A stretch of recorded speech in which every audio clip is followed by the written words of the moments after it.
నమస్కారం గురుగారు. నమస్కారం గురుగారు, మామూలుగా కొంతమంది అంటూ ఉంటారు, నువ్వేమన్నా కూడా నెరవేరుతూ ఉంటుంది, అది జరిగిపోతూ ఉంటుంది, నాలిక మీద ఏమైనా మచ్చలు ఉన్నాయా అంటూ ఉంటారు.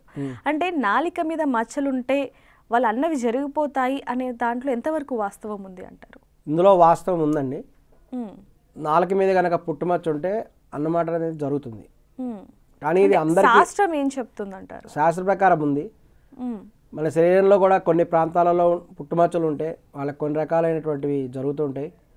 ఉదాహరణకి హీరోయిన్ జయప్రద గారిని చూసుంటారు. ఆమె కరెక్ట్గా పెదాల పైన ఇక్కడ పుట్టుమచ్చ ఉంటుంది. అలా కొంతమంది ప్రముఖ హీరోయిన్లు కూడా అలా పుట్టుమచ్చలు ఉన్నటువంటి వాళ్ళు చాలా ప్రముఖులు అయ్యారు. సమాజంలో ఎంతో వాళ్ళు ఫేమస్ అయ్యారు, అనేక డబ్బు సంపాదించడం జరిగింది. అదేవిధంగా శరీరంలో వివిధ ప్రాంతాల్లో పుట్టుమచ్చలు ఉంటే వాటిని బట్టి కూడా రకరకాలైనటువంటివి కూడా కలుగుతుంటాయి. దీంతో వాళ్ళు పుట్టినటువంటి టైము, నక్షత్రం, వీటన్నిటిని బట్టి కూడా కొన్ని జరుగుతూ ఉంటాయి. సో మెయిన్ ఏంటంటే నాలుక మీద, నాలుక అనేటువంటిది మెయిన్ కూడా మన శరీరంలో ఉన్నటువంటి అవయవాలలో జ్ఞానానికి సంబంధించింది. మనం ఏదైనా మాట్లాడాలన్నా ఏదైనా చేయాలన్నా మన నాలుక ద్వారానే ప్రజెంటేషన్ చేస్తాం. సో మనం కూడా చరిత్రలో కూడా తీసుకుంటే పురాణాల్లో ఒక పామరుడు ఉంటాడు. అతనికి అసలు ఎటువంటి జ్ఞానం కూడా ఉండదు. చాలా అజ్ఞానంగా ఉండి ఒక పామరులా తిరుగుతూ ఉంటాడు.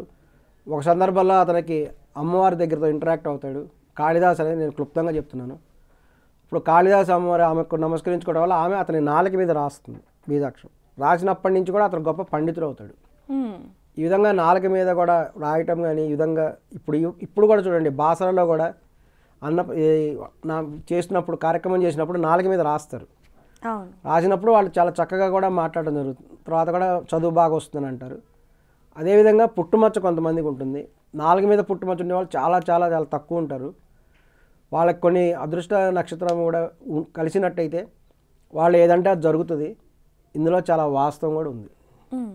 ఇది మన 100% నమ్మదగ్గ విషయం. ఓకే, అంటే అనకూడని మాటలు కూడా అంటే అవి నెరవేరుతాయి అంటూ ఉంటారు. మరి వాటి ప్రభావం ఎంతవరకు ఉంటుందంటారు? సాధారణంగా ఇటువంటి ఉన్న వాళ్ళకి కొంత జ్ఞానం కూడా ఉంటుంది. ఇప్పుడు ఒక వ్యక్తి చేతిలో తుపాకీ ఉంటే అతను జాగ్రత్తగా ఉపయోగించుకోవాలి. అదేవిధంగా ఈ విధంగా నాలుక మీద పుట్టుమచ్చ ఉన్నటువంటి వాళ్ళకి ఆ విషయం తెలుస్తుంది. శక్తి తెలియటం వల్ల వాళ్ళ ఆ శక్తిని కూడా జాగ్రత్తగా ఉపయోగించుకోవాలి. లేదు వాళ్ళ గనక దుర్వినియోగం కనుక చేస్తే అది దుర్వినియోగం జరిగే అవకాశం కూడా ఉంది.